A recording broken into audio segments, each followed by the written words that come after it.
आ चुके हैं। कांग्रेस जिला अध्यक्षों के प्रशिक्षण शिविर में शामिल होने के लिए पचमढ़ी आए राहुल गांधी के दौरे के कई मायने निकाले जा रहे हैं। कांग्रेस में बीते दिनों गुटबाजी और अपनी ही पार्टी नेताओं के खिलाफ बयानबाजी के कई मामले सामने आए थे। ये सारी शिकायतें दिल्ली भी पहुंची थी, इसीलिए राहुल गांधी ने पार्टी के दिग्गज नेताओं को एकजुट रहकर काम करने के लिए कहा है और पार्टी के हित में मिलकर काम करने की हिदायत भी दी है।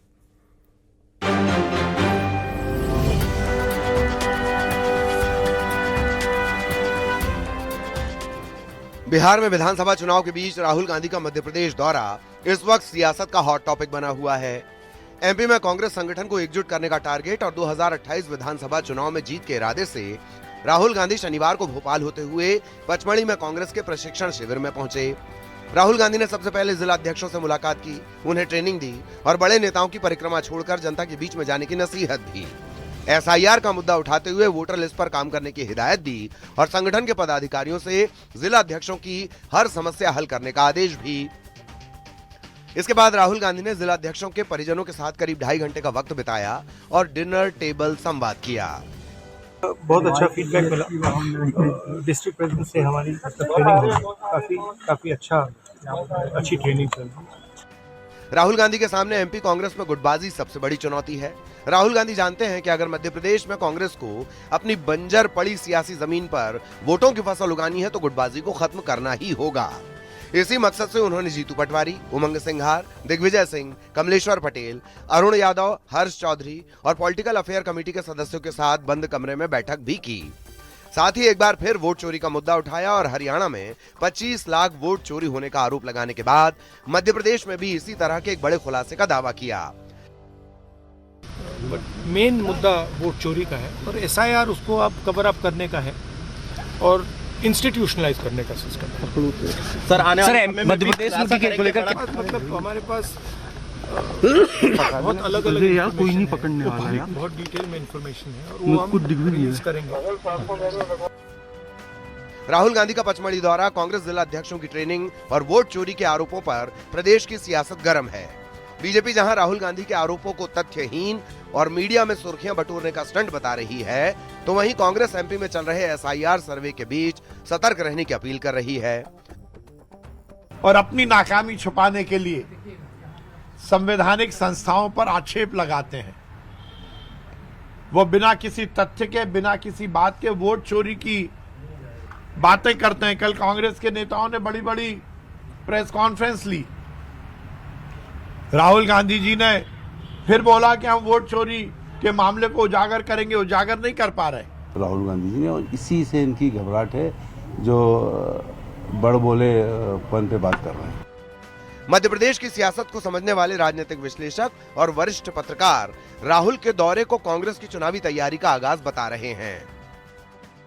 राहुल गांधी मध्य प्रदेश में लगातार विजिट कर रहे हैं और उनका फोकस है कि जो डिस्ट्रिक्ट प्रेसिडेंट्स हैं उनको कैसे पार्टी की आइडियोलॉजी और पार्टी के प्रोग्राम्स के बारे में इस तरह मजबूत किया जाए कि वो उन चीजों की डिलीवरी पब्लिक तक, अपने संबंधित जिले तक पहुंचाने में कामयाब हो। इस वक्त मध्य प्रदेश कांग्रेस जीतू पटवारी और उमंग सिंघार के इर्द गिर्द घूम रही है। ये बात राहुल गांधी भी अच्छे से जानते हैं और शायद इसलिए पचमढ़ी से उड़ान भरते वक्त राहुल गांधी ने अपने हेलीकॉप्टर में जीतू पटवारी और उमंग सिंघार दोनों को बिठाया। सूत्रों की माने तो इस दौरान राहुल गांधी ने जीतू पटवारी और उमंग सिंघार को सभी नेताओं को साथ में लेकर चलने की हिदायत दी ताकि 2023 की गलती 2028 के चुनाव में न दोहराई जाए। मध्य प्रदेश में कांग्रेस भली भांति इस बात को जानती है कि बीजेपी के मजबूत संगठन से लोहा लेना है तो खुद के घर को भी मजबूत बनाना ही होगा और बिहार चुनाव के बीच राहुल गांधी के एमपी दौरे का मकसद भी यही माना जा रहा है। वासु चौरे, न्यूज़ 18, भोपाल।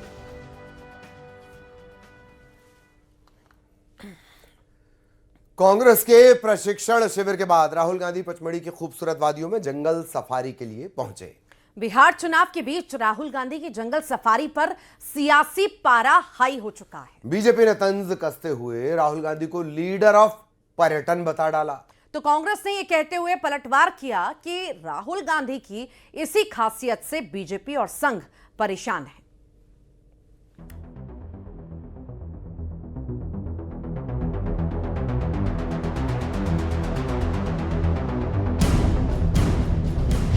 जंगल सफारी पर सियासत भारी। बिहार में चुनाव, नेता प्रतिपक्ष पर सवाल।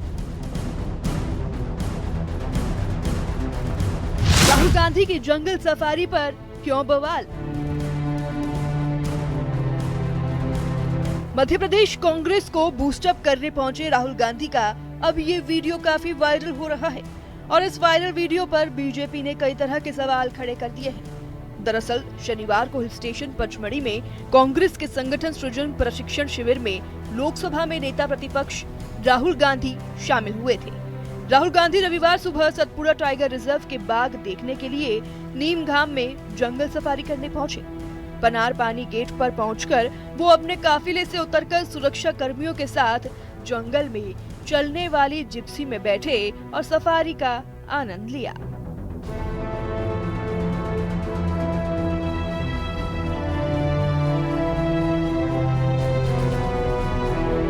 तो वहीं दूसरी ओर बीजेपी ने राहुल गांधी पर सवाल खड़े कर दिए हैं। कैबिनेट मंत्री विश्वास सारंग ने तंज कसते हुए कहा कि बिहार चुनाव छोड़कर राहुल गांधी जंगल सफारी कर रहे हैं।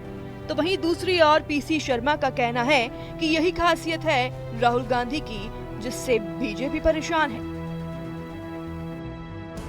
राहुल गांधी जी तेजस्वी यादव के साथ गलवहियां करते हुए ये दावा करते आए हैं कि बिहार में वो सरकार बनाएंगे और चुनाव के बीच में ही राहुल गांधी जी जंगल सफारी के मजे ले रहे हैं।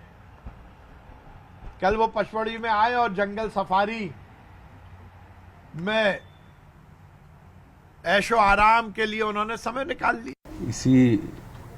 यही तो खासियत है राहुल गांधी, जिससे बीजेपी और संघ परेशान है। आज अगर वो पचमढ़ी में थे तो आज ही वो बिहार में होंगे। अभी रवाना हो चुके हैं भोपाल से बिहार के लिए, जहां सभाएं संबोधित करेंगे। जो लास्ट का फेज का वो है, ये ओमनी प्रेजेंट नेता है जो मध्य प्रदेश में भी प्रेजेंट है और बिहार में भी प्रेजेंट, इसी से परेशान है। तो एक तरफ जंगल सफारी का ये वीडियो, तो वहीं दूसरी ओर अब इस वीडियो पर कांग्रेस को सफाई देनी पड़ रही है। फिलहाल देखना होगा कि राहुल गांधी के मध्य प्रदेश दौरे का कितना फायदा पार्टी को पहुंचेगा। Bureau report, news 18। और अब बात यात्रा की। सनातन संदेश के साथ बाबा बागेश्वर की हिंदू एकता यात्रा जारी है। दिल्ली के बाद अब हरियाणा में पदयात्रा प्रवेश कर चुकी है, जहां पर हजारों की तादाद में लोगों ने श्री राम के उद्घोष के साथ पदयात्रा का स्वागत किया। इस पदयात्रा के दौरान धीरेन्द्र शास्त्री ने हर सनातनी को 7 संकल्प वो दिलाने वाले हैं।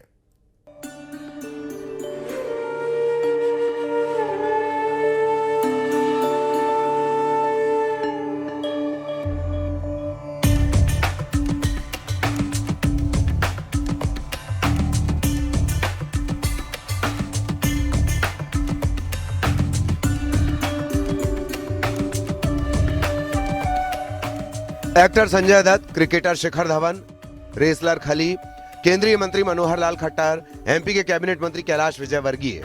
बाबा बागेश्वर की यह सनातनी हुंकार है और हिंदू एकता पदयात्रा में शामिल स्टार हैं। चंदन तिलक, भगवा चूल्हा, राम नाम का उद्घोष और हजारों सनातनियों के साथ धीरेन्द्र शास्त्री हिंदू एकता पदयात्रा निकाल रहे हैं। दिल्ली से निकली पदयात्रा ने जब हरियाणा के फरीदाबाद में एंट्री मारी तो सारा माहौल भगवामय हो गया। हजारों की तादाद में हाथों में भगवा ध्वज लिए लोग जय श्री राम और हर हर महादेव के नारों के साथ आगे बढ़े। भीड़ में धीरेन्द्र शास्त्री की एक झलक पाने के लिए लोगों ने सुरक्षा घेरे तक को तोड़ दिया। पदयात्रा के तीसरे दिन अनिरुद्धाचार्य भी इसमें शामिल हुए।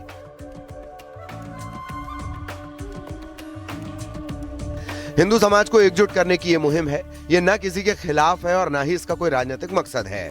पदयात्रा का सिर्फ एक ही उद्देश्य है, समाज में सद्भाव, एकता का आह्वान, हिंदू राष्ट्र की मांग। साथ ही दावा के हिंदू राष्ट्र बनने तक न रुकेंगे, न थकेंगे और न झुकेंगे। धक्का लगेगा, थोड़ी दिक्कतें आएंगी, कई बार तुम्हें कंबल ना मिलेंगे, पर तुम डटना नहीं, तुम हटना नहीं, डटना, तुम उलझना नहीं, सुलझना, तुम चलते रहना, क्योंकि चलोगे नहीं तो हिंदू एक नहीं होगा, और हिंदू एक नहीं होगा तो भारत हिंदू राष्ट्र नहीं होगा। यात्रा के तीसरे दिन बाबा बागेश्वर ने सभी भारतीयों से सेना को दान देने की अपील की ताकि देश को तोड़ने वाली ताकतों का मुंह तोड़ा जा सके। बहुत उत्साह है इस देश के 80 करोड़ हिंदुओं के लिए, देश के लिए, और आज का दिन खासकर हमने आह्वान किया कि प्रत्येक भारतीय सेना को डोनेशन दे ताकि देश और शक्ति संपन्न भारतीय आर्मी हो सके और देश को तोड़ने वाली ताकतों के मुंह पर जवाब दे सके गोला और बारूद से।